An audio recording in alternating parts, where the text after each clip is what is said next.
অপেক্ষার অবসান। অবশেষে সামনে আসলো নতুন ধারাবাহিক তেঁতুল পাতার প্রোমো।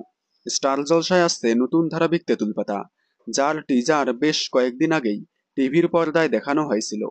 অবশেষে সামনে আসলো নতুন ধারাবাহিক তেঁতুল পাতার প্রোমো। ধারাবাহিকে প্রধান নায়ক নায়িকার চরিত্রে দেখা যাচ্ছে জনপ্রিয় অভিনেতা গৌরব চ্যাটার্জি এবং জনপ্রিয় অভিনেত্রী ঋতব্রতা দেকে, যা বেশ কয়েকদিন আগে থেকেই শোনা গিয়েছিল। নতুন প্রোমোতে দেখা যাচ্ছে নায়িকা বিয়ের আসর থেকে পালিয়ে যাচ্ছে, কারণ তার বাবা তার পছন্দ করা ছেলের সাথে বিয়ে দেয়নি বলে। নায়িকার নাম ঝিল্লি। ঝিল্লি ট্রেনে করে শিমুলপুরা যাচ্ছে, আর সেই একই ট্রেনে নায়ক। নায়িকা একজন চঞ্চল দাপুটে মেয়ে, যে সবসময় কথা বলে। অন্যদিকে নায়ক গম্ভীর, রাগী, বদমেজাজি। নায়কের বাড়ির নাম তেঁতুলপাতা।